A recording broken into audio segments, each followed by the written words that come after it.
Hello student, welcome to my channel. இந்த video நம்ம எதை பத்தி பார்க்க போறோம்னா 11th 12th க்கு குவார்டர்லி எக்ஸாமுக்கு என்னென்ன போர்ஷன் என்னென்ன சப்ஜெக்ட் இருக்குன்றது தான் இந்த வீடியோல பார்க்க போறோம். அதுக்கு முன்னாடி இந்த வீடியோ பார்க்குற ஸ்டூடெண்ட் மறக்காம நம்ம YouTube சேனல் வந்து பாத்தீங்கன்னா கலாம் கல்வி மையம் சப்ஸ்கிரைப் பண்ணி வச்சுங்க. வாங்க வீடியோக்குள்ள போகலாம். Instagram ஃபாலோ பண்ணிக்கங்க.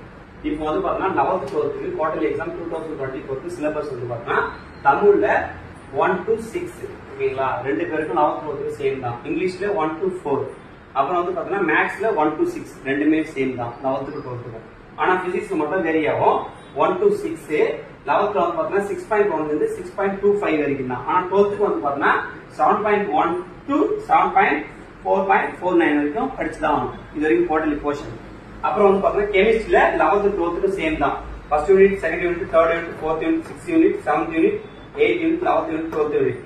அது இன்னொரு வீடியோ சொல்றேன். எல்லாத்தையும் ஃபர்ஸ்ட் கிளாஸ் நல்லா தரவு வச்சு வச்சுக்கோங்க. கண்டிப்பா அதுல இருந்து வந்து பாத்தீங்கன்னா ஒரு 2 மார்க், ஒரு 3 மார்க், ஒரு 5 மார்க் வந்து. அப்புறம் வந்து பாத்தீங்கன்னா பயாலஜி, பயோபாட்னில வந்து பாத்தீங்கன்னா 1 to 8, பயோஜாலஜி வந்து பாத்தீங்கன்னா 1 to 8 ரெண்டு பேருக்கு சேம் தான். ஆனா பாட்னில வந்து பாத்தீங்கன்னா 1 ல இருந்து 5, ஜுவாலஜில வந்து பாத்தீங்கன்னா 1 ல இருந்து 9 யூனிட். அப்புறம் வந்து பாத்தீங்கன்னா அக்கவுண்ட்ஸ்ல 11th வந்து பாத்தீங்கன்னா 1 ல இருந்து 8 யூனிட், 12th வந்து பாத்தீங்கன்னா 1 ல இருந்து 6 யூனிட். அப்புறம் எக்கனாமிக்ஸ்ல வந்து பாத்தீங்கன்னா 1 ல இருந்து 8 யூனிட் சேம் தான் 11th 12th. காமர்ஸ்ல மட்டும் 11th வந்து பாத்தீங்கன்னா 1 ல இருந்து 20 யூனிட் கொடுத்திருக்காங்க, 12th 1 ல இருந்து 17 யூனிட் கொடுத்திருக்காங்க. அப்புறம் வந்து பாத்தீங்கன்னா பிசினஸ் மேத்ஸ் 11th வந்து பாத்தீங்கன்னா 1 ல இருந்து 5 யூனிட், 12th வந்து பாத்தீங்கன்னா 1 ல இருந்து 6 யூனிட். அப்புறம் வந்து பாத்தீங்கன்னா கம்ப்யூட்டர் சயின்ஸ்ல வந்து பாத்தீங்கன்னா ரெண்டு பேருக்கும் சேம் தான் 1 ல இருந்து 10. கம்ப்யூட்டர் அப்ளிகேஷன் மட்டும் 1 ல இருந்து 10 வரும், இல்ல 1 ல இருந்து 11 வரும். இதான் வந்து பாத்தீங்கன்னா நம்ம குவார்டர்லி எக்ஸாமுக்கான போர்ஷன். இந்த போர்ஷன் படிக்கிறதுக்கு முன்னாடி நல்ல ஒரு ஸ்டடி பிளான் போட்டுங்க. நம்ம ஒரு ஸ்டடி பிளான் தான் கொடுக்க போறோம். சோ மறக்காம நம்ம சேனலை ஃபாலோ பண்ணுவாங்க. நாளைக்கு ஒரு எக்ஸாம் கொஸ்டின் பேப்பர் நான் வெளியிடுறேன் நம்மளுடைய இன்ஸ்டாகிராம்லயும் யூடியூப்லயும். அதை வந்து நாளைக்கு படிச்சுக்க மண்டே எக்ஸாம் எழுதிங்க.